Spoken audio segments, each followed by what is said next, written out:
warahmatullahi wabarakatuh. Selamat datang kembali di percobaan fisika dasar 1. Pada pertemuan kali ini kita akan mempelajari tentang tara kalor listrik.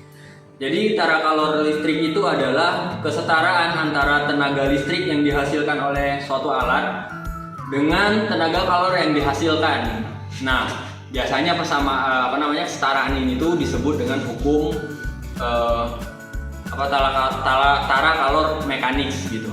Adapun tujuan pada percobaan kali ini kita hanya akan mempelajari tentang bagaimana caranya si elektrokalorimeter itu bekerja. Bekerja dalam apa? Bekerja dalam mempengaruhi suhu pada air. Kalau pada percobaan ini pada air. Jadi intinya adalah tara kalor listrik itu adalah suatu tenaga listrik, kesetaraan tenaga listrik yang dihasilkan, tenaga listrik yang diberikan terhadap pengaruh tenaga listrik yang dihasilkan terhadap tenaga kalor yang dihasilkan. Seperti itu. Adapun alat dan bahan yang digunakan pada percobaan kali ini, yang pertama kita punya stopwatch. Stopwatch ini digunakan untuk menghitung waktu yang digunakan pada perubahan suhu tertentu. Nah, yang kedua ada kalorimeter ini bersama pengaduknya. Ini pengaduk kalorimeter. Sini kawat-kawat penghantarnya. Kemudian ini tabung atau bejana yang nanti diisi air es. Kemudian kita ada power supply. Power supply ini digunakan untuk catu daya, sebagai catu daya. Kemudian ada ampermeter di sini, ada ampermeter, terus voltmeter, terus yang tadi, terus kita ada termometer digital untuk mengukur suhu, terus kita ada rheostat sebagai tahanan untuk mengatur tahanan, kemudian kabel-kabel penghubung.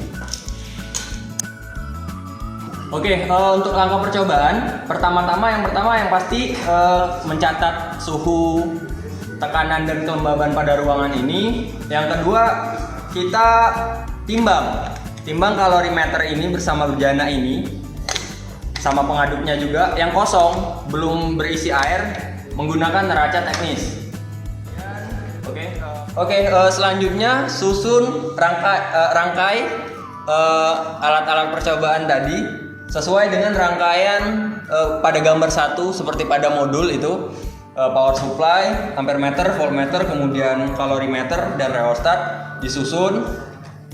Setelah itu jangan lupa kita nyalakan catu dayanya. Setelah catu dayanya dinyalakan, kita pastikan kita geser rheostat ini dan atur tegangan pada voltmeter sebesar 3 hingga 5 volt gitu. Dan setelah kita mengatur tegangan dengan mengatur tahanan geser di sini, kemudian kita catat catat arus yang mengalir pada rangkaian yang tertera pada ampermeternya. Selanjutnya setelah disusun, kemudian minta persetujuan asisten, jangan lupa ini dinyalakan. Nah, setelah ininya dinyalakan dan rangkaian setelah bekerja dengan baik, kemudian kita matikan lagi. Lalu si bejana ini kalorimeternya kita isi air es. Nah, kita isi air es di sini. Oke.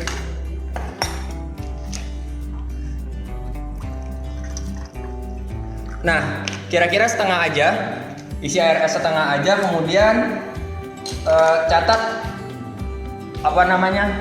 Catat suhu air es awal di sini menggunakan termometer digital. Baik, setelah mencatat suhu si air dingin itu, si air esnya itu pada lembar data percobaan, kemudian kita nyalakan lagi di sini voltmeternya. Nah, setelah itu dinyalakan, catat stopwatch bersamaan dengan power supply-nya, kemudian kocok-kocok aduk air yang tadi ada pada bejana ini selama 90 detik. Setelah 90 detik kemudian catat suhu T2-nya. Jangan lupa diaduk terus ya untuk memastikan pengaruh yang diberikan terhadap perubahan suhunya agar rata gitu. Nah, setelah 90 detik pertama T1 itu sama dengan T yang pertama, T2 adalah T yang setelah 90 detik, dan kemudian T3 adalah setelah 45 detik. Catat ketiga suhu tersebut pada lembar data percobaan. Oke, selanjutnya setelah kita mencatat T1, T2, dan T3 secara berulang, maksudnya dari 90 detik ke T2, kemudian 45 detik T2 ke T3. Selanjutnya adalah kita matikan kembali power supply, diamkan beberapa saat, lalu kemudian kita ganti menggunakan air dingin yang baru.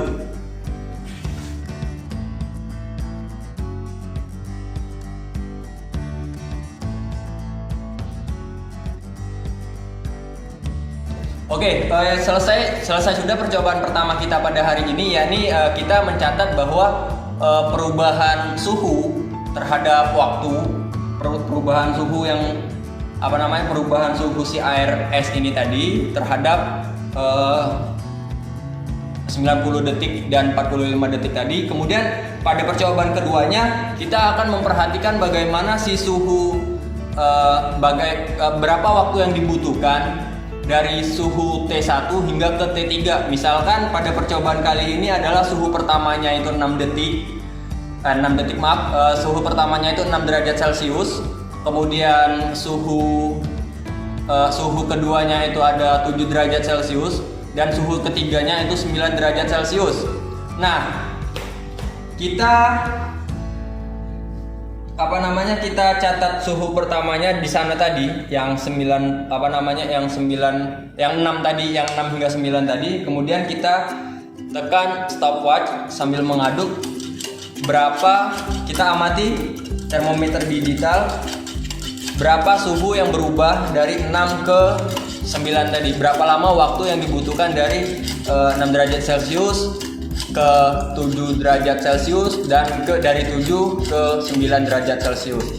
6 ke 7 dan 7 ke 9, kemudian kita catat waktu yang kita butuhkan itu ke dalam lembar data percobaan. Percobaan tara kalor listrik pada pertemuan kali ini mungkin cukup itu saja, sesimpel itu. Kita hanya mencari berapa suhu yang berubah dari T1 ke T2,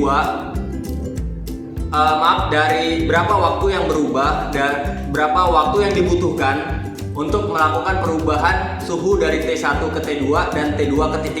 Itu percobaan pertama.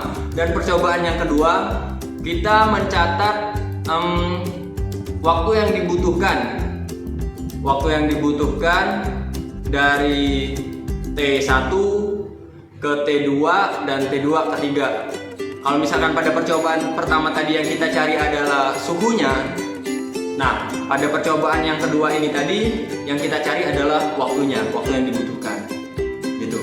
Mungkin cukup itu saja percobaan kita pada pertemuan kali ini. Jika terdapat pertanyaan, silakan nanti saudara tanyakan di forum atau pada saat kuis berlangsung nanti. Kemudian jangan lupa baca kembali modul yang telah kami berikan, dan juga jurnal-jurnal yang serta buku dan referensi-referensi lain yang bisa dicari di mana saja. Oke, cukup sekian dari saya. Saya akhiri, wabillahi taufiq wal hidayah. Wassalamualaikum warahmatullahi wabarakatuh.